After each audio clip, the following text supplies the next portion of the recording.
La señora no cabe aquí. ¡Váyase, bruja! Esas palabras las escuché a las 6:47 de la tarde, de pie frente a las puertas de vidrio del auditorio central de la universidad, con mi vestido color perla que tardé 3 semanas en terminar de coser, con mis zapatos de charol que me apretaban los pies desde las 5 de la mañana, y con una cajita pequeña dentro de mi bolso bordado a mano que guardaba la cadena de oro de mi madre, la única joya que me dejó cuando se fue, que yo quería ponerle al cuello a mi nieto Diego esa noche. Las palabras salieron de la boca de Valeria con una voz tan tranquila, tan segura, que por un momento pensé que me estaba hablando en sueños. Pero no. Eran sus ojos, fijos en los míos. Eran sus manos, extendidas frente a mi pecho como una barrera, como si yo fuera algo peligroso. 190 personas estaban en ese corredor. Familias con flores, con globos, con cámaras. Señoras con vestidos de fiesta, hombres con corbata. Todos giraron a vernos. Vi a una mujer cubrirse la boca con la mano. Vi a un señor mayor bajar la vista hacia sus zapatos. Vi a una jovencita jalar del brazo a su mamá como diciendo, «Vente, no mires». Busqué a Rodrigo con los ojos entre la gente. No estaba, o no quiso estar. No sé cuál de las dos cosas me dolió más. Si alguna vez alguien te hizo sentir que ocupar espacio en este mundo era un atrevimiento, quédate, porque lo que hice esa noche nadie lo esperaba. Ni yo misma. Me llamo Patricia Morales. Tengo 71 años. Pasé 40 de ellos cosiendo la ropa de otras personas para que sus sueños lucieran bien puestos. Lo que Valeria no sabía esa noche, lo que nadie sabía todavía, era que yo también había cosido algo que ella nunca esperaba encontrar. Pero antes de contarte lo que pasó cuando volví al auditorio esa misma noche, necesito que te quedes conmigo, porque hay una pregunta que me acompañó durante muchos años y que quizás también te ha acompañado a ti. ¿Hasta dónde debe llegar el amor de una madre antes de convertirse en su propia traición? Esa respuesta la encontré esa noche. Y cuando llegues al final de esta historia, creo que tú también la vas a encontrar. Si llegaste hasta aquí, te pido algo antes de seguir. Suscríbete al canal si todavía no lo has hecho y deja tu me gusta en este video. No te lo pido por un número, te lo pido porque estas palabras merecen llegar a alguien más que las necesite. Nací en Guadalajara, en una casa de techo bajo y paredes de cal que olía a tierra mojada cuando llovía. Mi madre era lavandera. Mi padre vendía telas en el Mercado Libertad todos los martes. De él aprendí que la tela tiene memoria.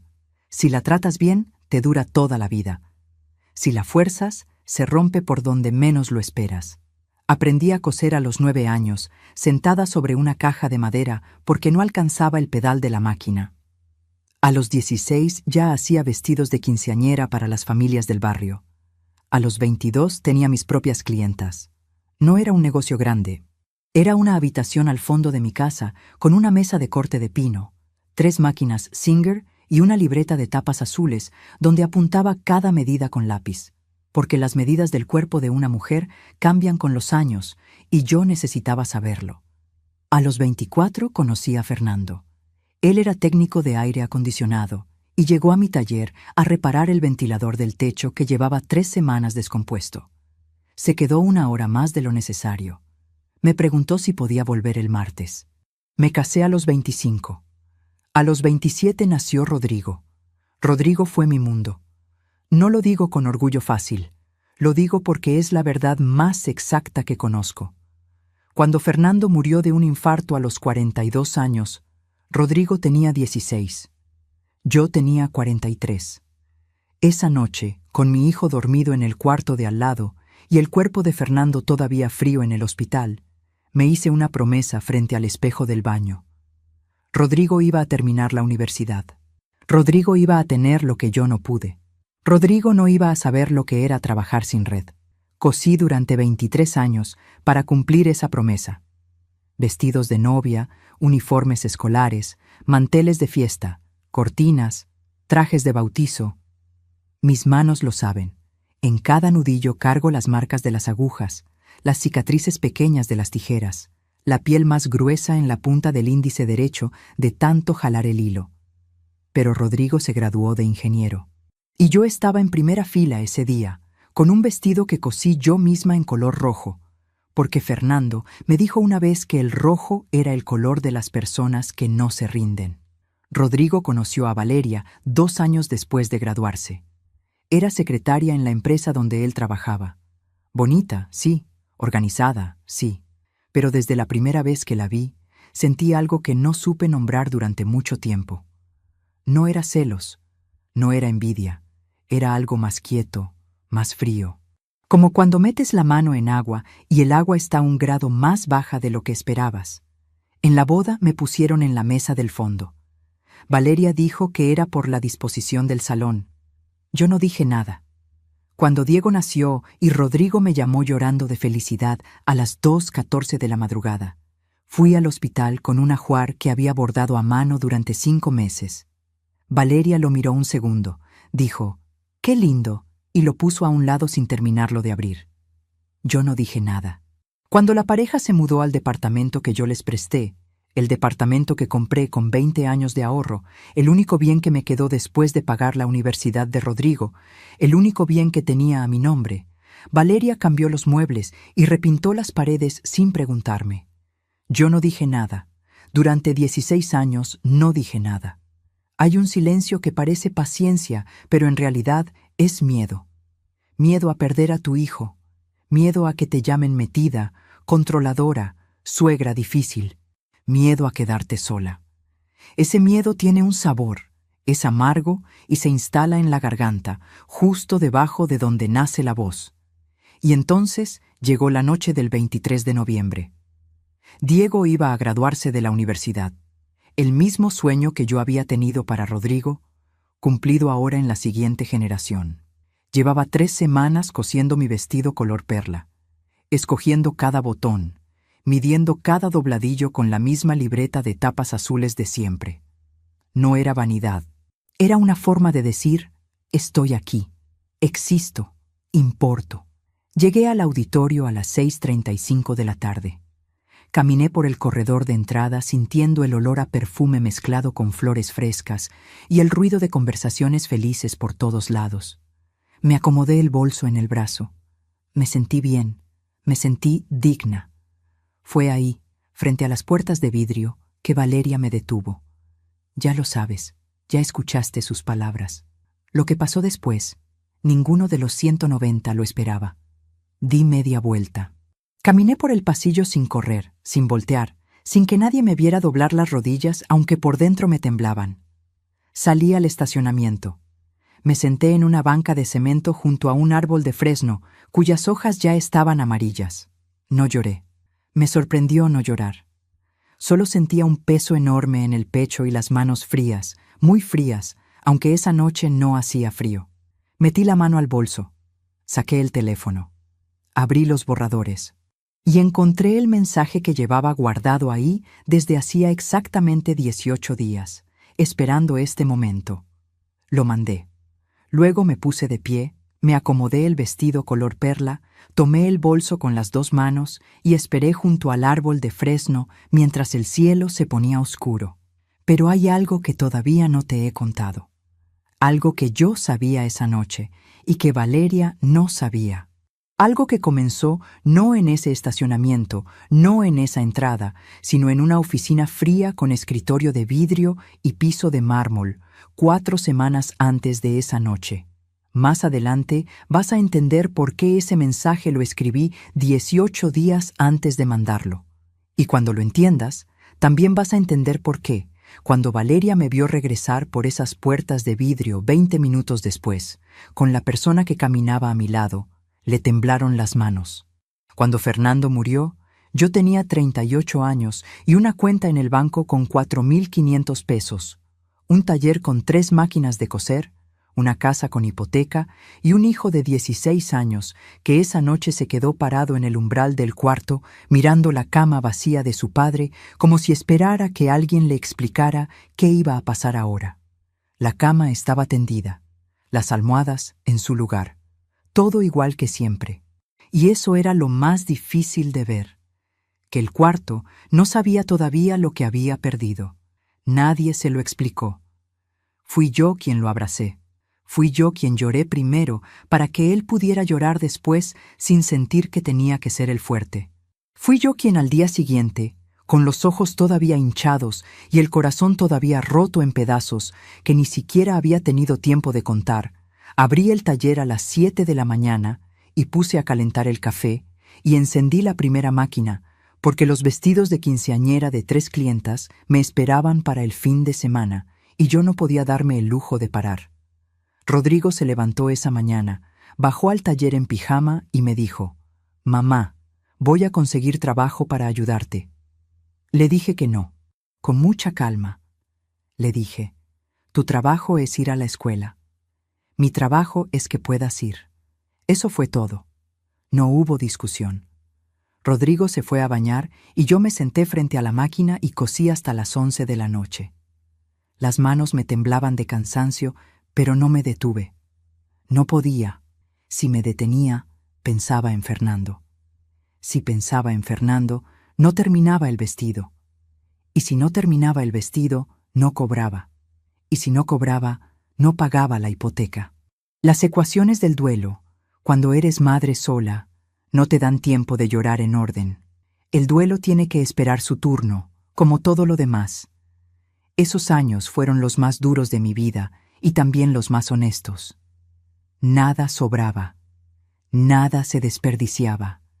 Aprendí a ajustar el presupuesto de la semana con la misma precisión con que ajustaba un patrón de costura. Cada peso tenía un destino. Los frijoles, el aceite, el transporte de Rodrigo, los útiles, el gas. Cada gasto anotado en una libreta pequeña de espiral que guardaba en el cajón de la máquina Singer, junto a las agujas de repuesto y el hilo de color hueso que más usaba. A veces me quedaba sin comer la cena para que él pudiera desayunar bien al otro día. No lo hice con sacrificio heroico. Lo hice porque era lo que había que hacer y punto. Rodrigo lo sabía. O lo presentía. Nunca me pidió cosas caras. Nunca me dio vergüenzas. Se volvió un chico serio, responsable, con una seriedad que a veces me preocupaba porque a los 16 años uno debería poder ser un poco irresponsable todavía. Pero lo vi crecer con esa madurez de quien sabe que su familia depende de él, aunque nadie se lo haya dicho con esas palabras. Esa madurez me llenaba de orgullo y me partía el corazón en igual medida, porque yo hubiera querido que él simplemente fuera un chico normal, con las preocupaciones normales de su edad. Hubo momentos hermosos en esos años. Eso también es la verdad. Recuerdo una tarde de julio. Rodrigo tenía 17 años y yo estaba cosiendo hasta tarde con el radio encendido, esos radios de plástico color café que siempre tuvimos en el taller, que olían a polvo caliente cuando llevaban muchas horas prendidos. El taller a esa hora tenía esa luz amarilla y quieta que solo existe de noche, cuando el ruido de la calle ya se fue apagando y solo quedan los sonidos de adentro. El zumbido de la máquina, el hilo que corre, la tela que avanza. Pasaron una canción que Fernando y yo bailamos en nuestra boda. Me quedé quieta unos segundos con la tela entre las manos. Rodrigo estaba estudiando en la mesa de al lado. Levantó los ojos del libro, me miró y sin decir nada se paró, apagó el radio, puso la mano en mi hombro y me dijo: «¿Quieres que prepare el café, mamá?». No me preguntó si estaba llorando. No hizo el comentario. Solo ofreció café.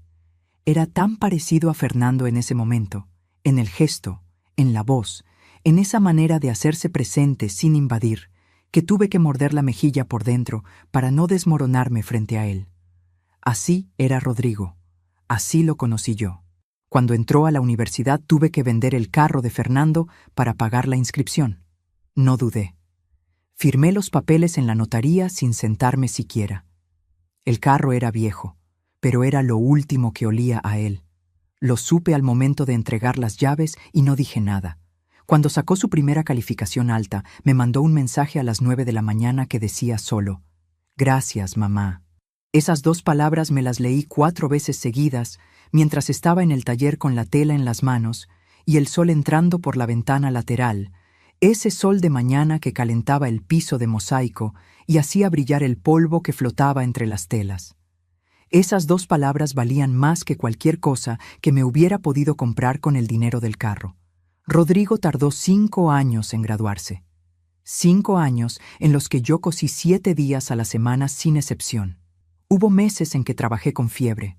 Hubo un enero en que me lastimé la muñeca derecha y cosí con la izquierda atada al costado durante 3 semanas porque no podía perder clientas. El médico me dijo que me tomara reposo.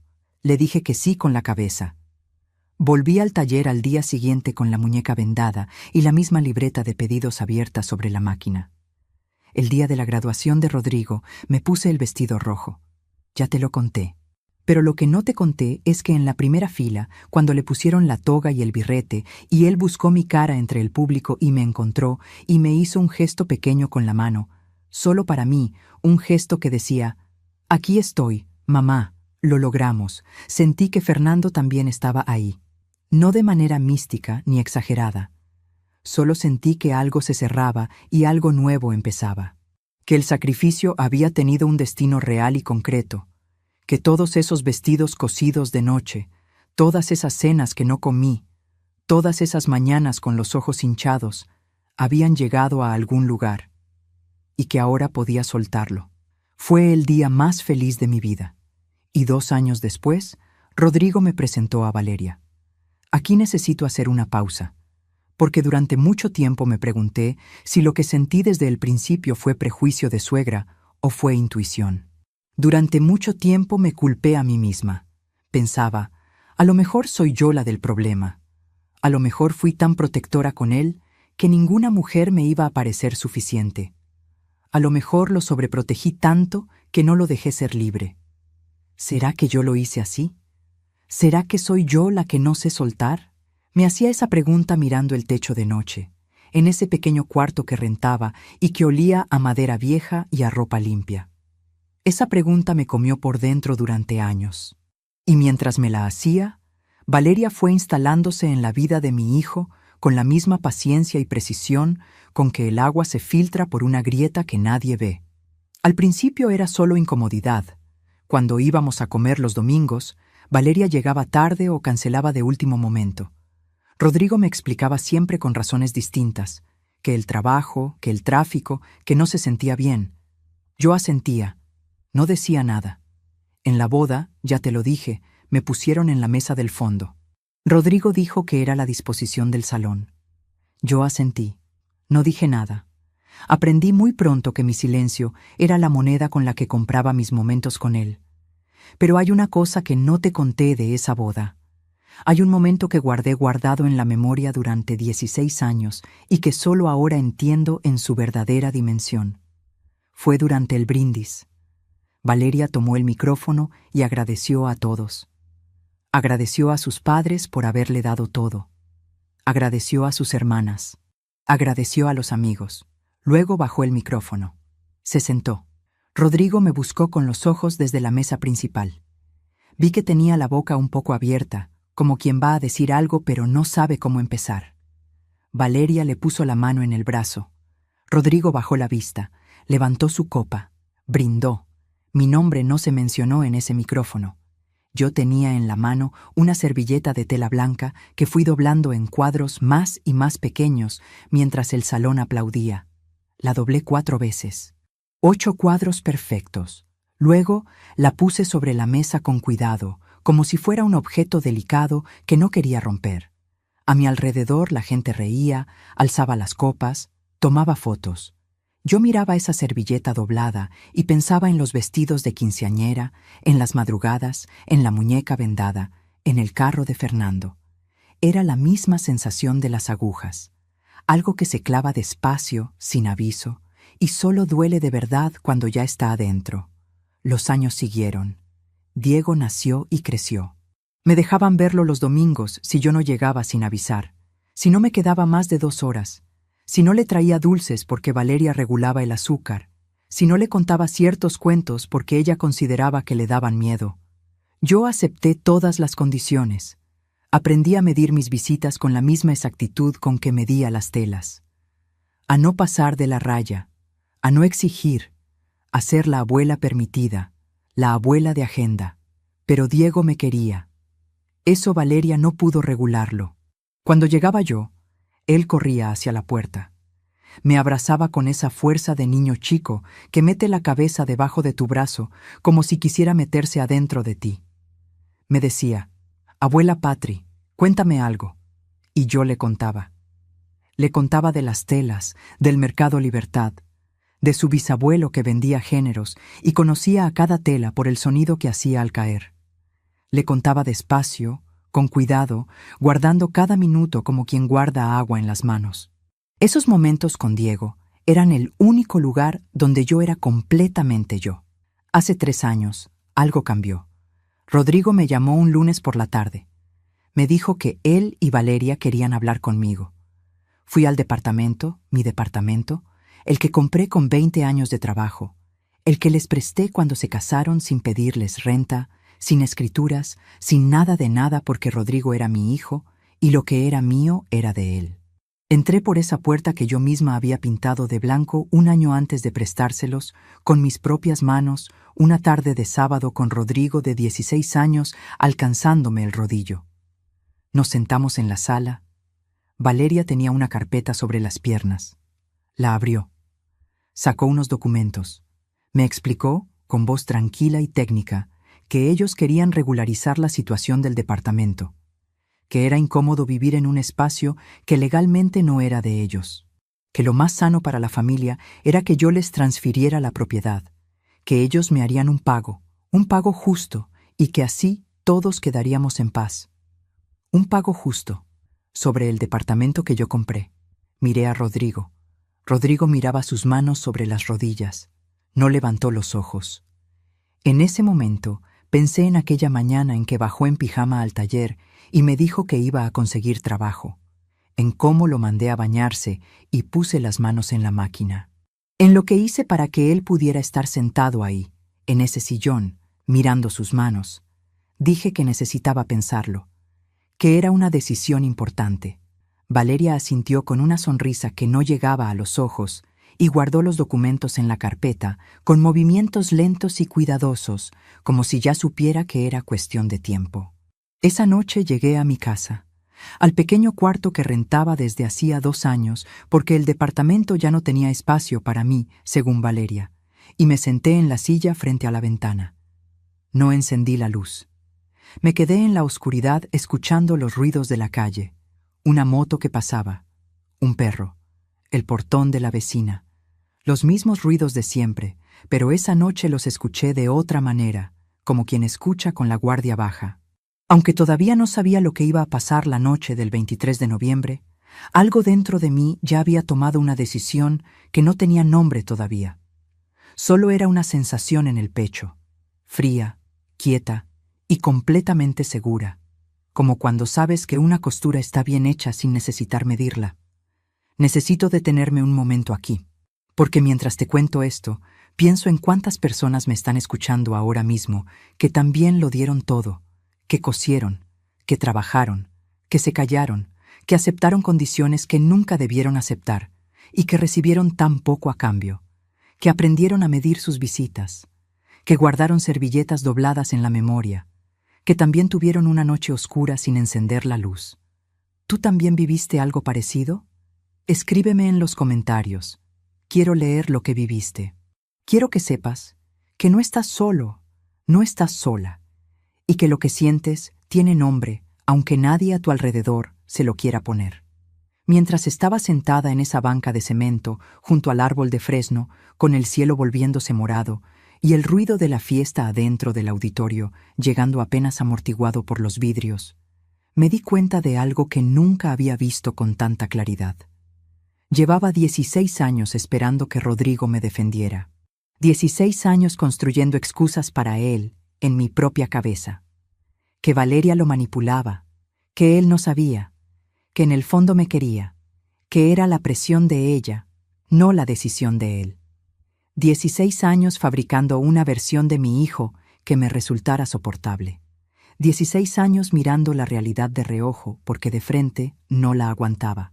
Pero esa noche, parada en el corredor con 190 pares de ojos mirándome, yo busqué a Rodrigo. Lo busqué entre la gente con los ojos como se busca algo que sabes que está ahí, que tiene que estar ahí. Y no estaba, o sí estaba, y eligió no moverse. Nunca supe cuál de las dos cosas era la verdad.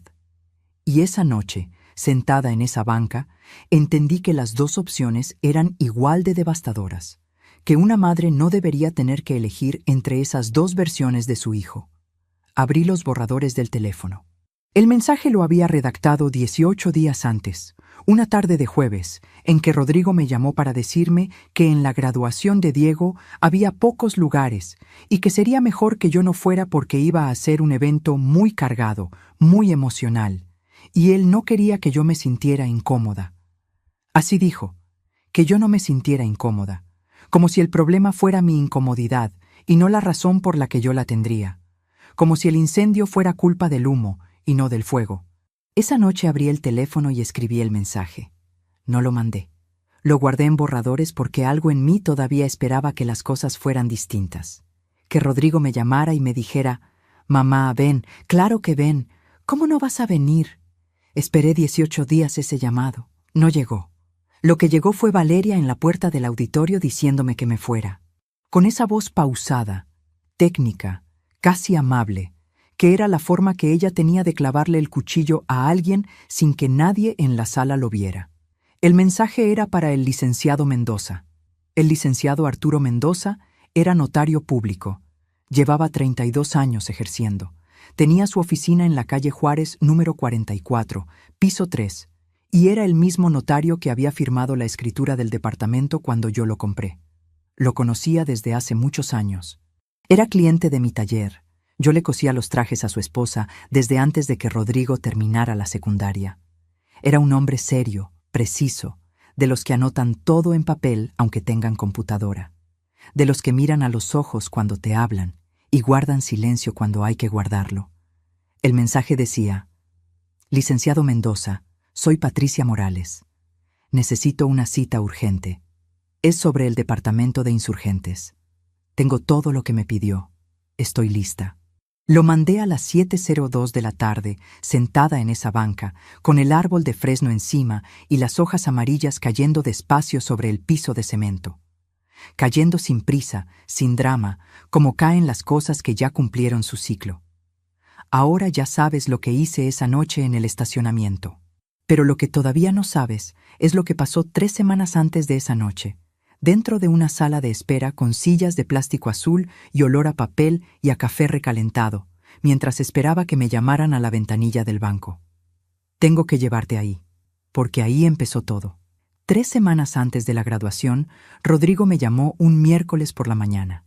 Su voz sonaba diferente, más tensa, con ese tono de quien ha ensayado lo que va a decir y aún así no está seguro de que le salga bien.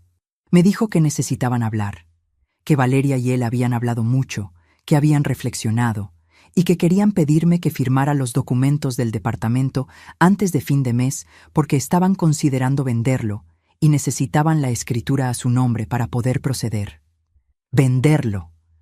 El departamento que yo compré con 20 años de trabajo. El departamento donde Rodrigo creció los fines de semana que venía a visitarme después de casarse. El departamento donde Diego dio sus primeros pasos sobre ese piso de mosaico que yo también había elegido. Querían venderlo. Dije que sí con la boca mientras el teléfono me quemaba la oreja. Dije, «Sí, Rodrigo, lo entiendo, dame unos días para pensarlo». Colgué. Me quedé parada en el pasillo de mi cuarto rentado con el teléfono en la mano y el corazón haciendo un ruido extraño, como cuando una máquina de coser pierde el ritmo y empieza a dar puntadas torcidas. Ese sonido irregular que te avisa que algo se está rompiendo por adentro antes de que se rompa del todo. Fui al baño, me miré en el espejo. Vi mis manos, las puse frente a mi cara y las miré como no las había mirado en mucho tiempo. Los nudillos engrosados, la cicatriz chica en el dedo índice derecho de una tijera que se me resbaló en el 94. Las venas marcadas, la piel un poco más floja que antes, el lunar pequeño en la muñeca izquierda que siempre me había gustado. 40 años de trabajo ahí, en 10 dedos, y mi hijo me estaba llamando para pedirme que le firmara el único bien que me quedaba. Y entonces, Por primera vez en 16 años, no sentí tristeza. Sentí claridad. Una claridad fría, exacta, como cuando pones la tela sobre la mesa de corte. La estiras bien, tomas la regla y trazas la línea. Sin dudar, sin temblar. La línea va ahí y punto. No porque estés enojada, sino porque sabes que es la única manera de que el corte quede bien. Fui al banco esa tarde. Hablé con el gerente, el señor Fuentes, que me conocía porque yo había tenido cuenta ahí desde el 89. Le pregunté lo que necesitaba saber. Me habló despacio, como quien explica algo importante a alguien que merece entenderlo bien. Anoté todo en mi libreta de tapas azules, la misma libreta donde siempre apunté las medidas. Luego fui a ver al licenciado Mendoza. Me senté frente a su escritorio de vidrio con la libreta sobre las piernas y le expliqué la situación con la misma calma con que le habría explicado las medidas de un vestido. El departamento estaba a mi nombre. Siempre había estado a mi nombre. Nunca había firmado ninguna transferencia. Nunca había cedido ningún derecho. Lo que existía era un acuerdo verbal, una confianza de madre, nada más. Una confianza que yo le había dado a mi hijo sin papel, sin testigos, sin más garantía que el amor. El licenciado Mendoza me escuchó sin interrumpir. Cuando terminé, se quitó los lentes, los limpió con un trapo, se los volvió a poner y me dijo: «Patricia, tiene usted toda la razón legal de su parte». Y agregó algo más, algo que cambió el peso de todo lo que yo ya sabía. Me dijo que el departamento no solo valía lo que Rodrigo y Valeria me habían ofrecido, valía casi el triple. Me mostró las valuaciones de la zona, impresas en hojas que puso sobre el escritorio con cuidado, una al lado de la otra, como quien tiende las cartas de una mano ganadora. Me explicó que Valeria, que trabajaba en una empresa de bienes raíces, lo sabía perfectamente, que la oferta que me habían hecho era la tercera parte del valor real, que ella había calculado eso con precisión, que no había sido un error. Me quedé quieta escuchando. Dentro de mi cabeza no había gritos, no había llanto. Solo pensamientos cortos, concretos, uno detrás del otro, como puntadas. Ella lo sabía desde el principio. El departamento, 20 años. Rodrigo bajó los ojos, Rodrigo bajó los ojos, Rodrigo bajó los ojos. Salí de la notaría a las 5:48 de la tarde. El sol todavía estaba alto, ese sol de noviembre que calienta sin quemar, que alarga las sombras y le da a todo una luz de final de algo.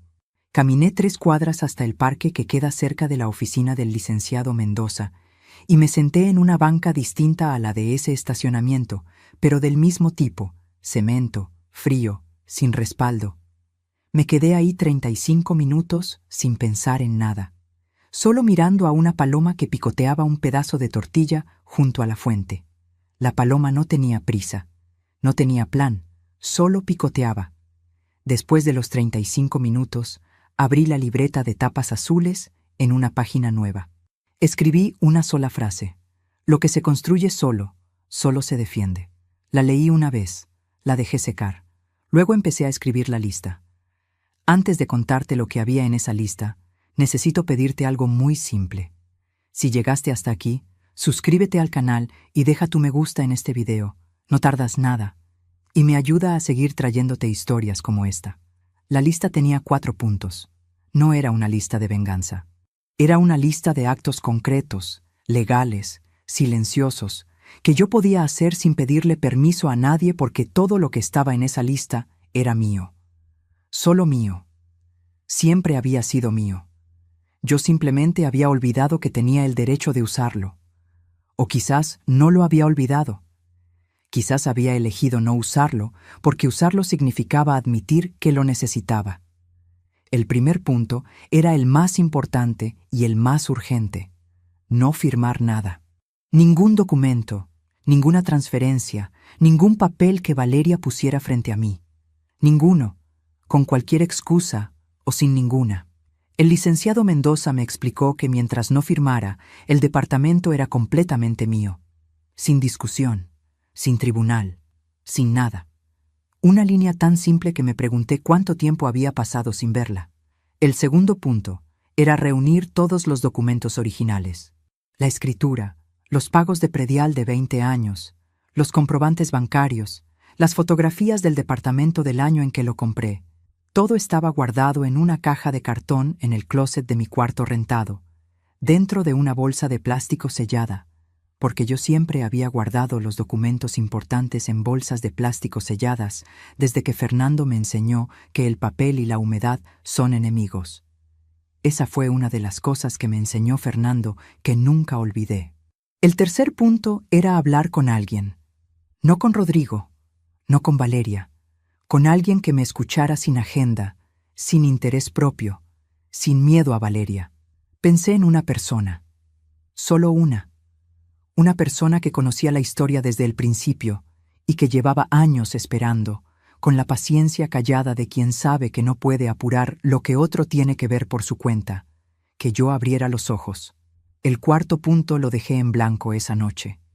Todavía no era el momento de escribirlo, pero ya lo sabía. Ya estaba formado en mi cabeza con la misma nitidez con que se forma un patrón de costura antes de que la tela esté sobre la mesa. Claro, completo, sin duda. Durante las 3 semanas siguientes, actué con una calma que yo misma no me conocía. Una calma distinta al silencio resignado de antes. Esta era una calma de quien ya tomó la decisión y solo está ejecutando los pasos. Fui a mis citas con el licenciado Mendoza. Recogí los documentos de la caja del closet y los llevé a su oficina. Llamé a la persona del tercer punto. Hablé con ella durante 2 horas una tarde de martes, en un café pequeño cerca de mi casa, con las tazas enfriándose sobre la mesa, porque ninguna de las dos parábamos de hablar. Y al final de esa conversación, ella me tomó las manos sobre la mesa y me dijo: «Patricia, ¿por qué esperaste tanto?». No supe responderle en ese momento, pero ahora sí sé la respuesta. Esperé porque quería a mi hijo, porque confundí el amor con la obligación de callarme. Porque tenía miedo de que si ponía un límite, lo perdía. Y resulta que el miedo era al revés. No era que fuera a perder a Rodrigo si me defendía. Era que ya lo había perdido mucho antes, en una boda donde no pronunciaron mi nombre, en una mesa del fondo de un salón, en un teléfono que nunca sonó durante 18 días. Ya lo había perdido de a poco, en silencio, sin que yo quisiera nombrarlo. Ya lo había perdido. Yo solo había tardado en verlo. Preparé el mensaje para el licenciado Mendoza esa noche del jueves, 18 días antes de la graduación. Lo guardé en borradores. Pensé, si Rodrigo me llama, si me dice que me esperan, si hace algo, cualquier cosa, que me demuestre que todavía valgo algo en esa familia, no lo mando. Esperé 18 días. Ya sabes lo que pasó. Ya sabes que lo mandé desde una banca de cemento junto a un árbol de fresno, a las 7:02 de la tarde del 23 de noviembre, con 190 personas adentro del auditorio sin saber lo que estaba a punto de pasar. Lo que todavía no sabes es quién estaba esperando mi mensaje del otro lado del teléfono. Y lo que tampoco sabes es el nombre de la persona que caminó a mi lado cuando volví a entrar por esas puertas de vidrio 20 minutos después. Esa persona no era un abogado, no era un policía. No era un familiar lejano, ni un vecino con mala voluntad. Era alguien que Valeria conocía perfectamente. Alguien cuya presencia en ese corredor lo cambiaba todo de una forma que ningún grito, ninguna escena, ningún drama habría podido cambiar jamás. Alguien que con solo estar ahí de pie, a mi lado, decía más que todas las palabras que yo nunca había pronunciado. Cuando volví a entrar, Valeria estaba cerca de la puerta hablando con una señora de sombrero rosa. La vi antes de que ella me viera a mí. Vi el momento exacto en que giró la cabeza y sus ojos me encontraron. Vi cómo su expresión cambiaba. Ese cambio pequeño pero real que pasa por la cara de alguien que pensaba que ya había ganado y de pronto no está tan segura. Vi cómo buscaba con la vista a la persona que caminaba junto a mí. Vi el segundo preciso en que la reconoció. Y vi cómo le temblaron las manos. La persona que caminaba a mi lado era Diego, mi nieto, el graduado. El muchacho de 22 años que esa noche debería haber estado adentro recibiendo su diploma con su toga y su birrete mientras su familia aplaudía, y que en cambio estaba en el estacionamiento, con la toga todavía puesta y el birrete en la mano, buscándome entre los carros con los ojos húmedos y la respiración agitada de quien acaba de correr, de quien decidió salir corriendo porque había algo más importante que quedarse adentro. Me encontró sentada en la banca del Fresno antes de que yo terminara de mandar el mensaje al licenciado Mendoza. Llegó por detrás, dijo: «Abuela Patri», con esa voz. Con la voz de cuando era chico y llegaba corriendo a la puerta cuando yo tocaba el timbre, esa voz que nunca cambia, aunque el cuerpo crezca y los años pasen. Me levanté. Lo miré. Tenía el cuello de la camisa desabrochado y la toga jalada hacia un lado, y los ojos rojos de alguien que ha estado aguantando algo desde hace mucho tiempo. No desde esa noche, desde mucho antes, me dijo. Vi lo que hizo mi mamá, lo vi todo. Estaba ahí atrás con mis amigos y lo vi. Y luego te busqué y no estabas. No supe qué decirle en ese momento. Solo abrí los brazos. Y Diego, con 22 años, con su diploma recién entregado y su futuro de ingeniero recién comenzado, metió la cabeza debajo de mi brazo exactamente igual que cuando tenía 5 años. Exactamente igual. El mismo peso, el mismo temblor. Y yo puse la mano en su espalda y sentí cómo le temblaba el pecho, ese temblor quieto y profundo de quien lleva demasiado tiempo siendo testigo de algo que no sabe cómo nombrar. Me dijo al oído: «No debió hacerte eso, nunca debió hacerte eso». Nos quedamos así un momento, que no sé cuánto duró. Las hojas amarillas del fresno seguían cayendo. Un carro arrancó en el estacionamiento. La música del auditorio llegaba apenas como un murmullo lejano, como esas canciones que escuchas desde otra habitación y reconoces sin poder escuchar bien la letra. Afuera el mundo seguía su curso. Adentro de ese abrazo, el tiempo estaba detenido. Luego Diego se limpió los ojos con el antebrazo, como siempre lo había hecho desde chico, con ese gesto brusco y rápido que era idéntico al de Rodrigo cuando tenía su edad, y me dijo: «¿Vas a entrar conmigo, abuela?». Le dije: «Sí, voy contigo». Antes de contarte lo que pasó cuando entramos por esas puertas, necesito preguntarte algo, de verdad, de persona a persona. Si tú estuvieras en mi lugar, con todo lo que ya sabías, con esa mano de tu nieto en la tuya y 190 personas adentro, ¿entrarías a reclamar tu lugar o dejarías que esa noche terminara sin decir nada? Escríbeme en los comentarios. Quiero saber qué habrías hecho tú.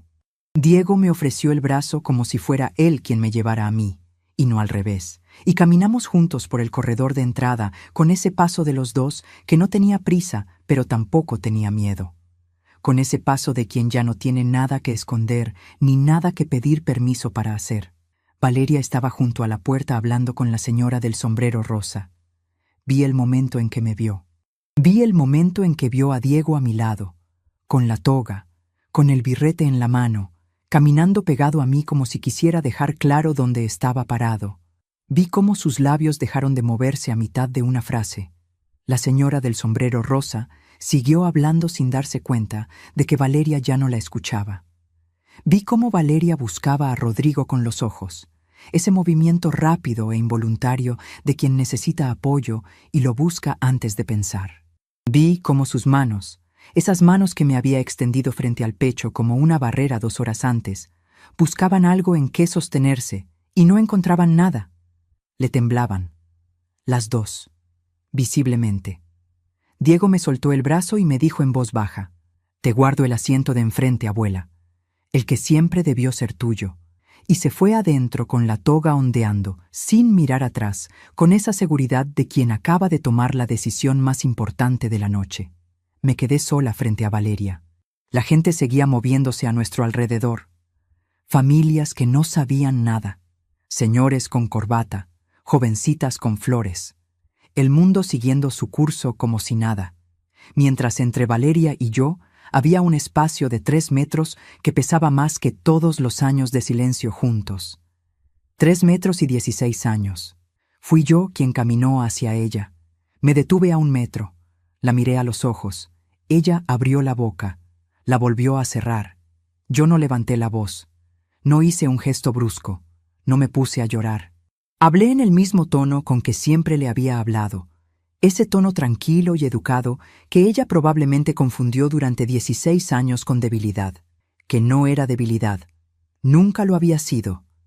Era simplemente la forma que yo tenía de hablarle a la gente que no se la merecía de otra manera. Le dije, Valeria, esta noche vine a ver graduarse a mi nieto, igual que cualquier abuela. No vine a pelear contigo, y no me voy a ir. Ella dijo, con la voz un poco menos segura que 2 horas antes, Patricia, aquí no es el lugar para... Le dije, tienes razón, aquí no es el lugar, por eso yo no voy a decir nada más esta noche. Pero el lunes a las 10 de la mañana tengo una cita con el licenciado Mendoza. Y lo que se va a hablar en esa cita sí que te va a importar escuchar. Vi cómo procesaba esas palabras. Vi cómo el nombre del licenciado Mendoza le cambiaba la expresión. Ese cambio que pasa por la cara de quien escucha algo que reconoce aunque no quiera reconocerlo. Vi que sabía exactamente lo que ese nombre significaba. Vi que siempre lo había sabido. Abrí el bolso. Saqué la cajita pequeña con la cadena de oro de mi madre, la que había traído desde la mañana para ponérsela a Diego después de la ceremonia, igual que mi madre me la había puesto a mí el día que terminé la secundaria, en ese gesto simple que significaba «llegaste». La puse en mi mano y la cerré. Le dije, «Que disfrutes la noche con tu familia». Y entré al auditorio. Diego me había guardado el asiento de la primera fila. Me senté. Alrededor había familias felices, flores, flash de cámaras. El maestro de ceremonias estaba en el podio con su voz de evento, esa voz redonda y pareja que usan los maestros de ceremonias en todo el país como si los entrenaran en el mismo lugar. Acomodé el bolso sobre las piernas. Abrí la cajita. Guardé la cadena de oro en mi palma, cerré los dedos sobre ella y la sostuve así, caliente entre mis manos, mientras esperaba que llamaran a Diego. La cadenita pesaba casi nada, y pesaba todo.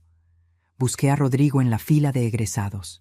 Lo encontré 3 filas detrás de Diego, de pie, en toga, mirando hacia el frente con esa postura rígida de quien sabe que alguien lo está mirando y elige no comprobarlo. No giró a verme. No sé si sabía que yo estaba ahí.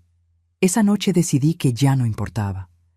Que había gastado demasiada energía preguntándome qué sabía Rodrigo y qué no, y que esa pregunta ya no era mía. Cuando llamaron a Diego Alejandro Morales Sánchez y él caminó al podio y recibió su diploma y buscó mi cara entre el público, yo ya estaba de pie aplaudiendo antes de que nadie más se levantara. Él me vio. Levantó el diploma hacia mí. Nada más. Un gesto pequeño, concreto, que era solo para mí. Igual que el gesto que había hecho Rodrigo en su propia graduación 23 años antes. El mismo gesto, distinta mano, distinto hombre, misma sangre. Ahí me permití llorar. Despacio, sin drama, con la cadena de oro apretada en la mano y el auditorio brillando alrededor como si yo estuviera dentro de algo que por fin tenía el tamaño correcto. El lunes llegué a la oficina del licenciado Mendoza a las 9:52 de la mañana. Dejé el bolso en la silla, saqué la libreta de tapas azules y esperé. El despacho olía a papel viejo y a café, igual que siempre. Hay lugares que no cambian y eso los hace confiables. Valeria llegó a las 10:07, sola, sin Rodrigo. Eso me dijo más de lo que cualquier argumento podría haberme dicho. Que había venido sola significaba que no quería testigos de su propio lado. Que había algo que ella prefería manejar sin que Rodrigo lo viera de cerca. Se sentó frente a mí, al otro lado del escritorio de vidrio. Tenía una carpeta bajo el brazo, la misma carpeta de siempre, la que cargaba como si los documentos dentro fueran un escudo. Se la veía diferente que el viernes, menos entera, con el maquillaje puesto con más cuidado del habitual, de esa forma en que la gente se arregla más cuando por dentro se siente más desarmada, como si la apariencia pudiera compensar lo que la posición ya no garantizaba. El licenciado Mendoza entró. Saludó a las 2 con la misma cortesía de siempre, se sentó. Abrió su propio folder con ese movimiento metódico y calmado que yo le había visto hacer durante décadas. Explicó la situación con la misma voz técnica y precisa de siempre. El departamento estaba registrado a nombre de Patricia Morales. La escritura original, fechada del 14 de marzo de 1998. Todos los pagos de predial al corriente. Ningún documento de transferencia firmado. Ninguna cesión de derechos. Ninguna deuda que comprometiera el bien. Luego dijo algo más. Lo que yo le había pedido que investigara 2 semanas antes. Dijo: señora Sánchez, conforme a la evaluación actualizada de la zona, el inmueble tiene un valor de mercado de 3.200.000 pesos. La oferta presentada a la señora Morales era de 950.000. Eso representa menos del 30% del valor real. El silencio que siguió duró exactamente 4 segundos. Los conté. Valeria abrió la carpeta. Dijo que había habido una confusión, que el precio ofrecido era un precio interno familiar, que nunca fue su intención causar un perjuicio, que simplemente querían regularizar la situación de la manera más sencilla posible para todos. Las palabras le salían ordenadas, técnicas, con esa fluidez de quien ha practicado una explicación y espera que funcione. El licenciado Mendoza la interrumpió con mucha educación, pero con mucha firmeza. Le dijo que eso era irrelevante en términos legales, porque la señora Morales no había firmado nada, de modo que no había transacción que corregir ni intención que defender, que el único hecho jurídicamente relevante era la titularidad del inmueble, y esa titularidad era clara. Valeria me miró. Fue la primera vez en 16 años que la vi sin la capa de seguridad que siempre cargaba encima, sin la voz técnica, sin la carpeta como escudo, sin la sonrisa que no llegaba a los ojos. Solo ella, mirándome, con algo en los ojos que yo no supe bien si era vergüenza, o era rabia, o eran las dos cosas mezcladas, apiladas una encima de la otra, como capas de una tela que alguien dobló mal. Me dijo: ¿para qué haces esto, Patricia? ¿Para destruir a la familia? Le dije: yo no destruí nada, Valeria. Yo solo estoy recogiendo lo que siempre fue mío. Ella dijo: Rodrigo va a quedar en una posición muy difícil si tú... Le dije: Rodrigo es un adulto. Yo lo cuidé durante toda su vida para que pudiera tomar decisiones de adulto. Lo que él decida hacer con esto es su responsabilidad, no la mía. Fue la primera vez que dije eso en voz alta, que la decisión de Rodrigo era su responsabilidad, que yo podía quererlo y al mismo tiempo no cargar con lo que él eligiera hacer o dejar de hacer, que esas dos cosas podían coexistir, que el amor no era una deuda sin vencimiento. Sentí que algo se acomodaba en mi pecho, como cuando una puntada que estaba torcida la deshaces y la vuelves a hacer bien. Ese pequeño clic interior que no hace ruido, pero que se siente en todo el cuerpo. Valeria cerró la carpeta. Se paró. Recogió su bolso con esos movimientos controlados de siempre, pero esta vez la mano le temblaba un poco al abrocharlo. Me dijo en voz muy baja, casi sin mover los labios: «No pensé que fueras capaz de esto». No le respondí. Hubiera podido decirle muchas cosas. Hubiera podido decirle que 40 años cosiendo te enseñan que la tela más resistente es la que parece más suave. Pero no dije nada. La vi recoger su bolso. La vi caminar hacia la puerta. La vi salir.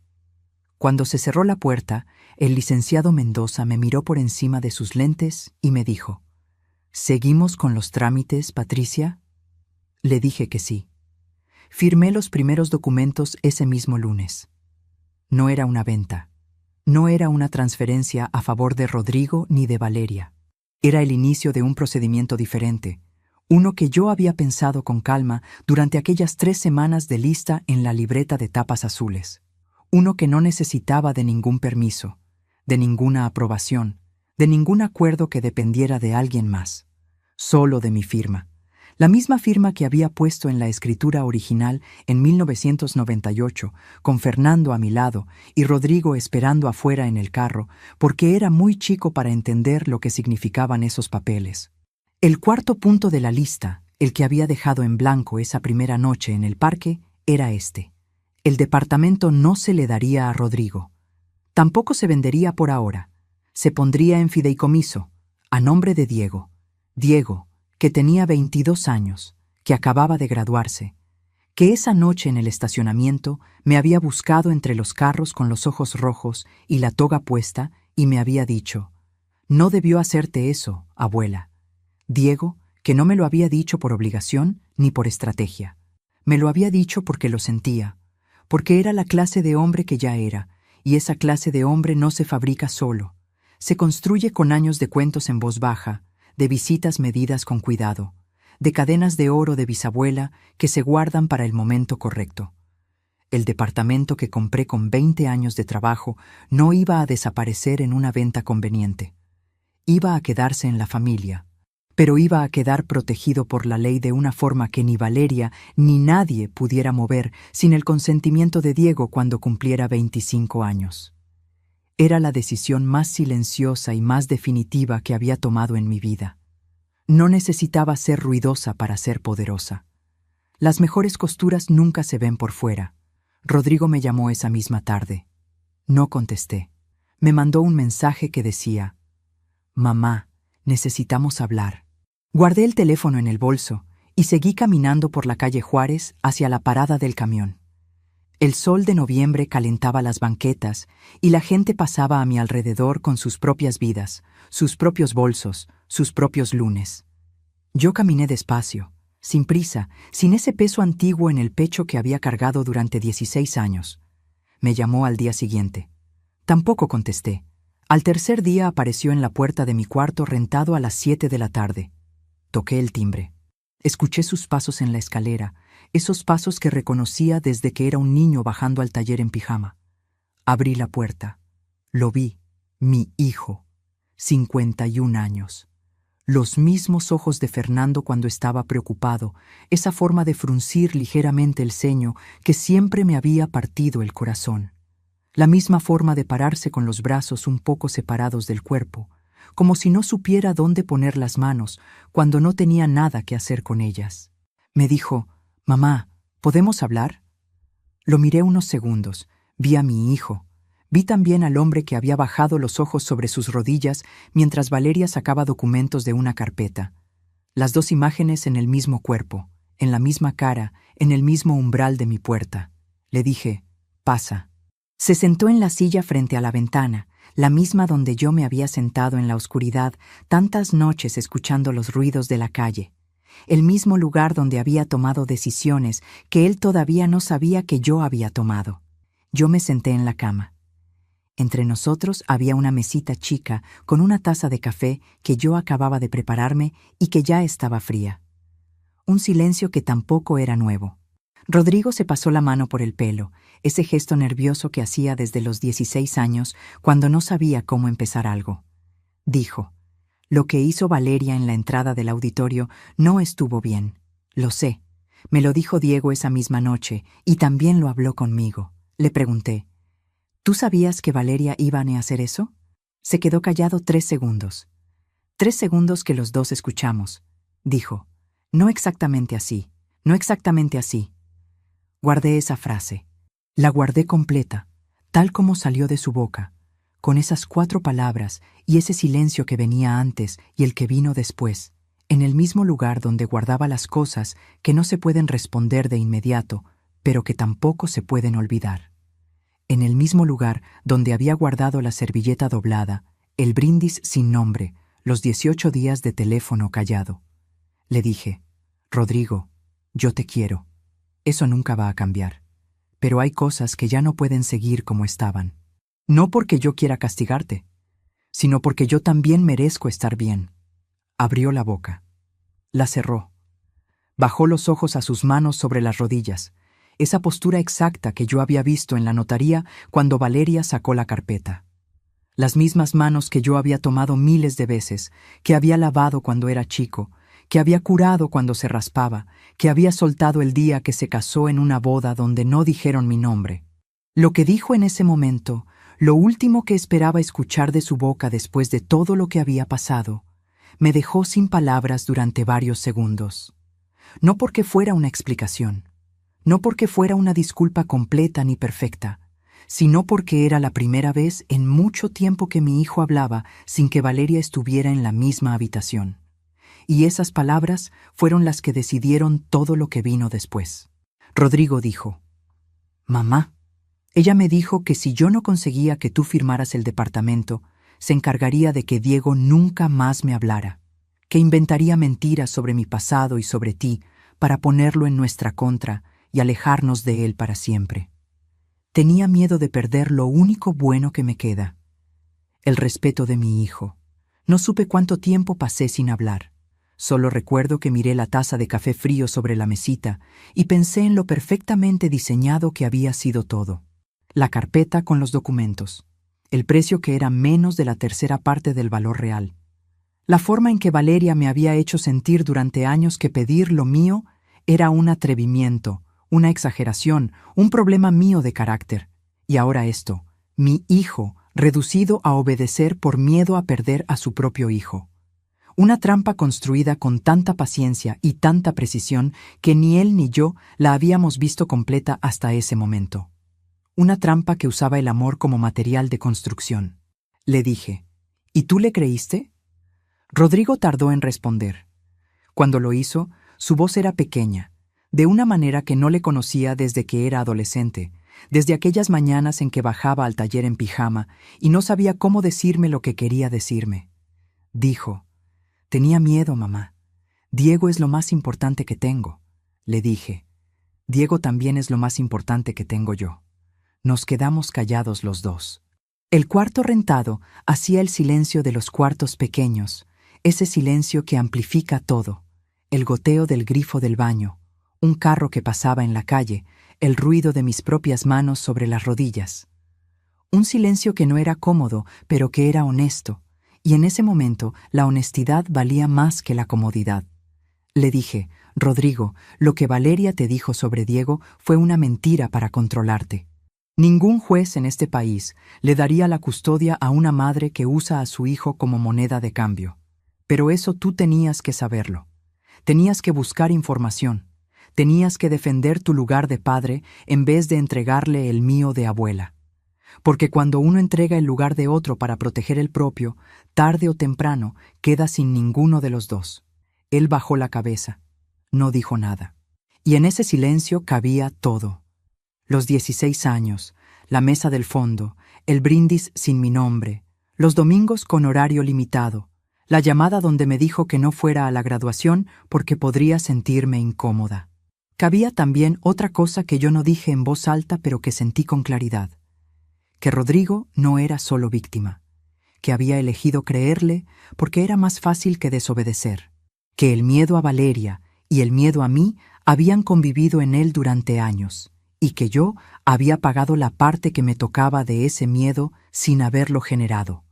No lo regañé más. No era el momento de seguir abriendo heridas que ya las dos sabíamos que existían y que iban a tardar tiempo en cerrar, si es que cerraban. Le puse la mano en el brazo, una sola vez, con esa presión que no es abrazo, pero que dice lo mismo, y le dije, «Te quiero, hijo. Pero ahora mismo necesito que me des tiempo». Se paró. Se abotonó el saco despacio, como quien necesita hacer algo con las manos para no quedarse paralizado. Me miró como si quisiera decir algo más y no encontrara las palabras, o como si las encontrara pero no se atreviera. Luego asintió. Y se fue. Cerré la puerta. Apagué la luz del pasillo. Me senté de nuevo en la cama. Afuera, la ciudad seguía haciendo su ruido de ciudad, motores, voces, el portón de la vecina, la radio de alguien en un piso de arriba. Adentro, yo me quedé quieta en la oscuridad un buen rato, no pensando en Rodrigo, no pensando en Valeria, sino pensando en cuántas noches iguales a esa había tenido en mi vida. Cuántas noches sola con la puerta cerrada y el mundo tomando sus propias decisiones sin preguntarme nada, sin considerar que yo también era una persona con un cuerpo que se cansaba y un pecho que tenía sus propios límites. Y pensando, por primera vez en mucho tiempo, que quizás ya era hora de que las noches solas dejaran de saber a derrota. Que una noche sola también podía saber a paz, si uno aprendía a habitarla diferente. Las semanas que siguieron fueron extrañas. Extrañas de una manera que no esperaba. No fueron dolorosas. Fueron, en cambio, sorprendentemente silenciosas. Como cuando terminas de coser un vestido que tardaste meses en hacer y lo cuelgas en la percha y te quedas mirándolo y no hay nada más que hacer. Solo el resultado ahí, quieto, exacto, sin que nadie tenga que aplaudirlo para que sea real. Los trámites del fideicomiso avanzaron con la precisión del licenciado Mendoza. Él me llamaba cada martes a las 10 de la mañana para darme reporte, con esa voz tranquila y metódica suya que hacía que hasta los asuntos complicados sonaran manejables. Yo anotaba en la libreta de tapas azules. Firmé lo que había que firmar. Respondí lo que había que responder. Y en las horas que no eran de trámites, me dediqué a algo que no había hecho en años, a no hacer nada urgente, a dejar que las horas pasaran sin llenarlas de producción. Descubrí que no sabía descansar. Literalmente no sabía. La primera semana intenté sentarme en el sillón de la sala de mi cuarto, sin tener nada entre las manos, y me levanté 3 veces en 20 minutos, porque el cuerpo me pedía movimiento, tarea, producción. 40 años de máquina no se borran en una semana. Mi cuerpo estaba tan acostumbrado a ser útil que no reconocía el derecho a estar quieto, como si el descanso fuera un privilegio que todavía tenía que ganarme, y no simplemente algo que me pertenecía por haber llegado hasta aquí. Pero fui aprendiendo, despacio, con la misma paciencia con que aprendí a coser de niña, cuando mi madre me decía que las costuras buenas no tienen prisa. Empecé a caminar por las mañanas, no para ir a ningún lado, solo para caminar. Por las calles del barrio donde llevaba 2 años rentando, que nunca había mirado bien, porque siempre iba apurada de un lado a otro con la cabeza llena de pendientes. Descubrí una panadería en la esquina de Morelos que hacía conchas de vainilla que olían como las de mi madre. Ese olor dulce y tibio que se escapa por la puerta de madera pintada de verde y te detiene en la banqueta antes de que lo hayas decidido. Empecé a comprar una cada mañana y a comerla sentada en una banca del jardín de la plaza, mirando a los niños que jugaban y a los señores que jugaban dominó bajo los laureles con esa concentración solemne que solo tienen los hombres mayores cuando juegan dominó. Nadie me cronometraba, nadie me esperaba con una carpeta, nadie me medía. El tiempo era mío, completamente mío, y yo estaba aprendiendo a no desperdiciarlo llenándolo de culpa. Fue en una de esas mañanas, con la concha a medias y el sol todavía bajo entre los laureles, cuando sonó el teléfono y era Diego. Me dijo: «Abuela Patri, ¿te puedo llevar a comer el domingo?». Le dije que sí sin pensarlo, sin calcular si era conveniente, sin preguntar si Valeria sabía, sin medir nada, solo sí. Llegó el domingo con su carro, ese carro pequeño y ruidoso que le habían regalado cuando entró a la universidad, y que tenía una calcomanía del equipo de fútbol en la luneta trasera y el espejo del lado derecho pegado con cinta plateada, y me llevó a un restaurante de comida casera que quedaba a 20 minutos, uno de esos lugares con manteles de plástico floreado y macetas en la ventana, y la señora que sirve la comida, que también es la dueña y también es la cocinera, y te pregunta si quieres más. Tortillas con una autoridad que no admite respuesta negativa. Pedimos caldo de res, pan de agua de Jamaica, el tipo de comida que no intenta ser nada más que lo que es. Durante la comida me preguntó por mi trabajo, por el taller, por las clientas de antes. Le conté cosas que nunca le había contado, porque nunca había habido tiempo, porque las visitas siempre tenían horario y el horario siempre se terminaba antes de que la conversación llegara a los lugares importantes, a los lugares donde uno de verdad vive.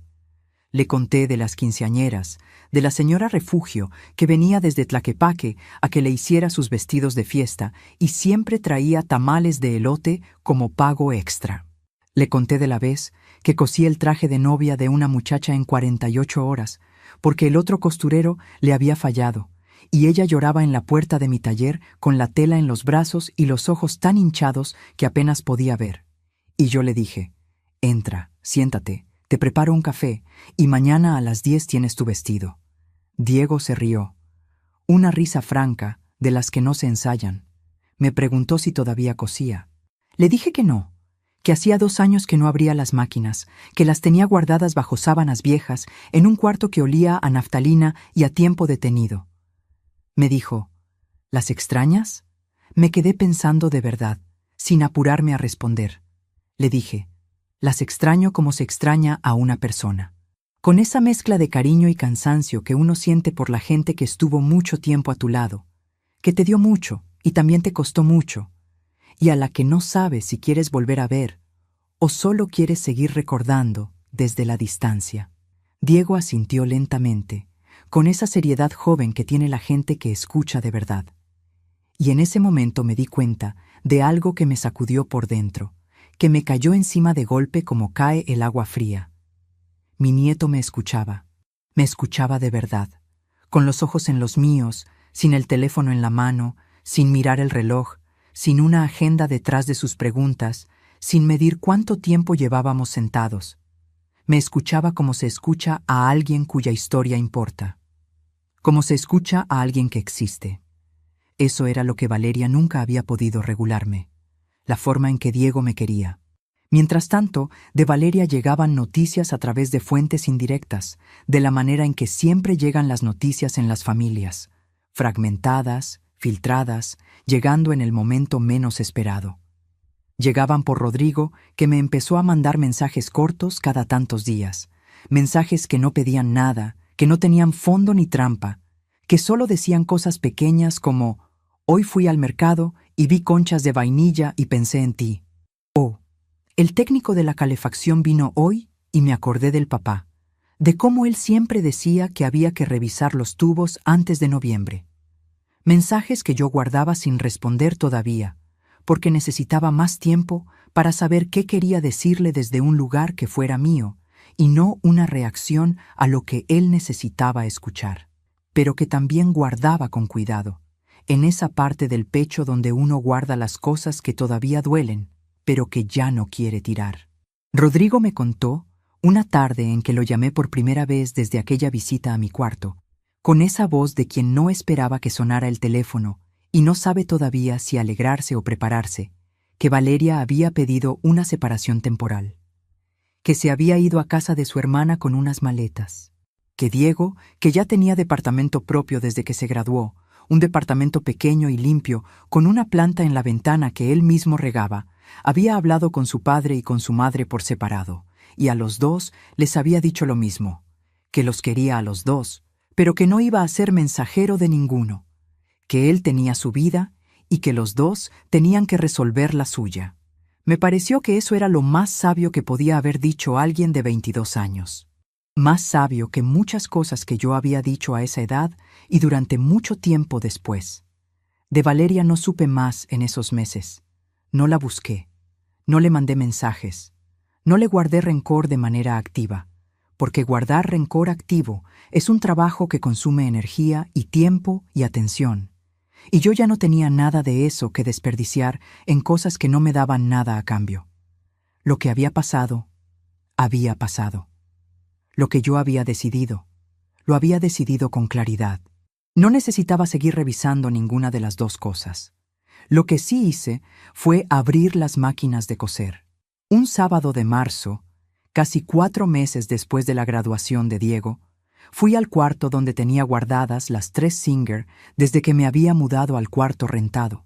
Era un cuarto sin ventana, con una sola bombilla en el techo, que olía exactamente como yo recordaba que olía el taller cuando lo cerraba en las noches, a tela, a aceite de máquina, a hilo sintético y a tiempo acumulado. Las máquinas las había tapado con sábanas viejas para protegerlas del polvo. Las destapé una por una, con cuidado, como se destapa algo que ha estado dormido y uno no quiere asustar. Les pasé un trapo húmedo. Revisé las correas, los pedales, las agujas, uno por uno, con esa memoria que no necesita que la pienses, que vive en las manos. Aceché los mecanismos con ese aceite especial de maquinaria que siempre guardaba en una botellita de vidrio marrón con una gotita en la tapa, la misma clase de botella que había usado desde los 20 años, porque era lo que usaba mi maestra cuando aprendí. Puse un retazo de tela de práctica bajo el prensatelas de la primera máquina. Un trozo de manta de cielo, el tipo de tela más básico y honesto que existe. Junté las rodillas, presioné el pedal. La máquina arrancó con ese sonido inconfundible, ese traqueteo rítmico y vivo que había sido la banda sonora de mi vida entera, desde los 8 años hasta los 58, y algo en mi cuerpo lo reconoció antes de que mi cabeza lo procesara, antes de que yo tomara ninguna decisión. Los hombros bajaron solos, la mandíbula se soltó, la tensión que yo ni siquiera sabía que tenía en el cuello se fue despacio, como agua que se escurre. Las manos encontraron la tela con una memoria que no necesitaba instrucciones ni concentración. Solo sabían. Cosí durante 2 horas ese sábado sin hacer nada específico ni útil. Solo retazos, solo práctica, solo el sonido y el movimiento y el olor a tela caliente y a aceite de máquina, que era el olor más honesto que conocía. El olor que me había acompañado en las noches más largas y en las mañanas más duras y en cada momento en que la vida me había exigido que siguiera, aunque no supiera cómo. Cuando paré, me di cuenta de que tenía hambre. No el hambre ansiosa de quien come para no pensar. Esa hambre nerviosa que yo había conocido bien en los peores años, sino el hambre simple y directa y limpia de alguien que ha hecho algo con el cuerpo y el cuerpo pide su recompensa natural. Fui a la cocina, calenté frijoles, hice 2 tortillas a mano, esa cosa tan sencilla que los dedos saben hacer solos. Me senté a la mesa con la luz de la tarde entrando por la ventana y comí despacio, sin prisa, sin que nadie me necesitara en otro lado. La semana siguiente, una de mis clientas antiguas me llamó, la señora Esperanza, que me hacía encargar blusas bordadas desde hacía 20 años, y que tenía la voz de quien no ha perdido la costumbre de hablar fuerte, aunque ya no necesite hacerlo. Me dijo que su hija se casaba en junio y que si yo podría hacerle el vestido, que había buscado a otras costureras pero que el trabajo de ninguna le gustaba como el mío. Lo dijo así, sin adorno, como el mío. Le dije que sí. Así, sin drama, sin discurso, sin que nadie me diera permiso ni me aplaudiera el regreso, volví a trabajar. La primera máquina, la primera clienta, la primera medida anotada en la libreta de tapas azules en mucho tiempo, esta vez no de presupuestos ni de trámites, sino de tela, de cuerpo, de oficio.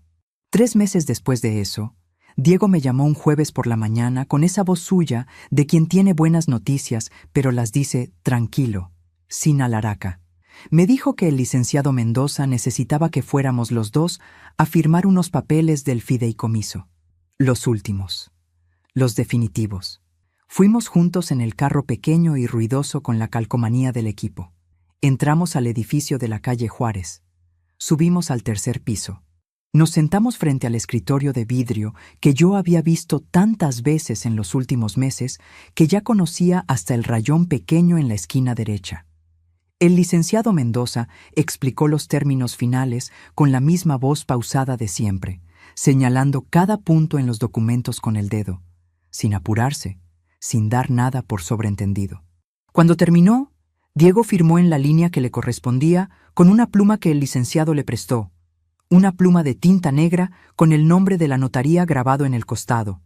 Esa clase de pluma pesada que hace que uno se sienta responsable de lo que escribe. Firmó con cuidado, con esa letra de ingeniero que es más clara que bonita, pero que es suya. Cuando terminó de firmar, me miró. Me extendió la pluma. Yo firmé debajo de su nombre. El licenciado Mendoza recogió los documentos. Los ordenó con esa precisión metódica que yo le había visto hacer desde hace 30 años, desde el día en que firmé la escritura original con Fernando sentado a mi lado y Rodrigo esperando afuera. Los puso en un sobre de manila que cerró y selló con cuidado, como se sella algo que está terminado. Diego me devolvió la pluma. La puse sobre el escritorio. Nos paramos los 2.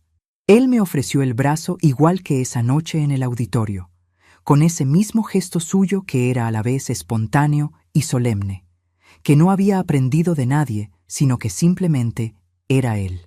Salimos a la calle Juárez con el sol de media mañana en la cara, ese sol limpio de primavera que no quema todavía, y el ruido de la ciudad alrededor, los camiones, los vendedores, una señora que barría su banqueta con escoba de vara. Diego me preguntó si quería un café. Le dije que sí. Caminamos hasta la esquina sin apurarnos. Entramos a una cafetería pequeña con 2 mesas junto a la ventana y una pizarra con el menú escrito a mano. Pedimos 2 cafés de olla, nos sentamos. El café llegó en jarras de barro, caliente, con ese olor a canela y piloncillo que es el olor más antiguo que conozco.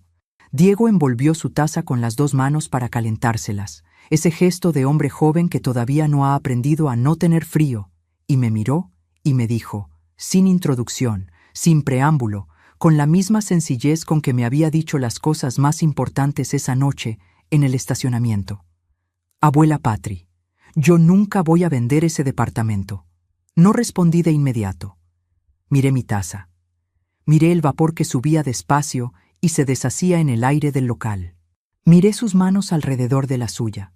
Manos de hombre joven, sin marcas todavía, sin las cicatrices que te deja el trabajo de décadas, con toda la vida todavía por delante para aprender lo que cuestan las cosas que valen. Le dije, ya lo sé, Diego. Él asintió. Tomó un sorbo de café. Miró hacia la ventana con esa mirada suya de quien no necesita llenar el silencio para sentirse cómodo dentro de él. Afuera pasaba la gente de media mañana con sus propias historias, sus propios bolsos, sus propias presas. Señoras con mandado. Un señor en bicicleta con una canasta amarrada al manubrio. 2 niños corriendo delante de su mamá que los llamaba con esa voz de madre que mezcla el regaño con la risa. Yo tomé la taza con las 2 manos y la sostuve un momento antes de beber, sintiendo el calor exacto del barro contra las marcas de mis nudillos, contra la cicatriz del dedo índice, contra la piel más gruesa de 40 años de trabajo. Ese calor que no quema, sino que abraza, que llega exactamente hasta donde debe llegar y no más. No dije nada más. No hacía falta. 2 años después de aquella noche en el auditorio, el aire de marzo seguía oliendo igual en Guadalajara cuando salía el sol temprano y todavía quedaba fresco en las banquetas. Yo ya no vivía en el cuarto rentado. Volví al departamento, no porque me pidieran volver, sino porque ahora sí podía hacerlo sin pedir permiso. Diego había terminado de pagar su posgrado, Rodrigo seguía viviendo en otro lado, y Valeria había desaparecido de la rutina de la familia de una forma tan silenciosa que a veces me parecía que había sido un mal sueño largo y mal vestido. Pero no era un sueño, era una cicatriz, y las cicatrices también cuentan historias. Ese domingo Diego llegó a desayunar con una bolsa de pan dulce y 2 tazas de café para llevar. Yo había puesto frijoles refritos, queso fresco y una cazuela de huevo con jitomate. La cocina olía a mantequilla, a pan caliente y a café recién hecho. Ese olor que siempre me devuelve la espalda de mi madre moviéndose junto al comal. Diego dejó las cosas en la mesa y me preguntó si quería ir después a la plaza, porque habían instalado unos bancos nuevos cerca del kiosco. Le dije que sí. Comimos despacio, sin prisa.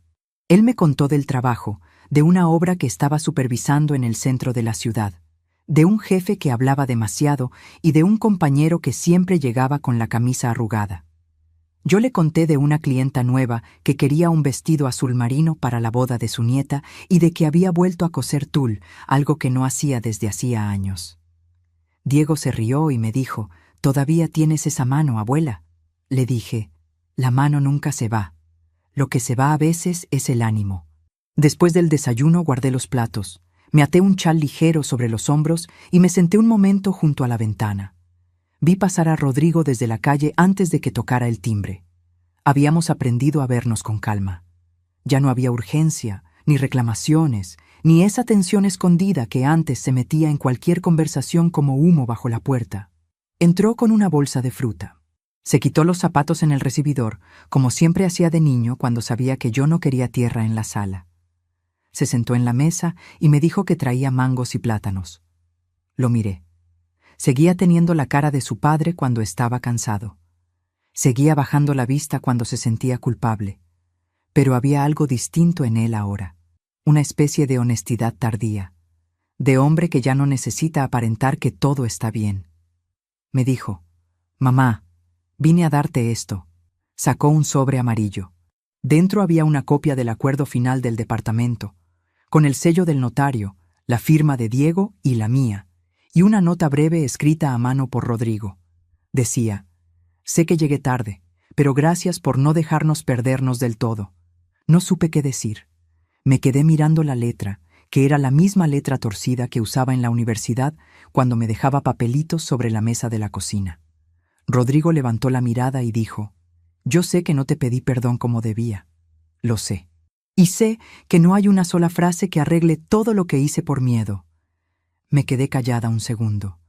Luego le dije: «No necesito que arregles el pasado, Rodrigo.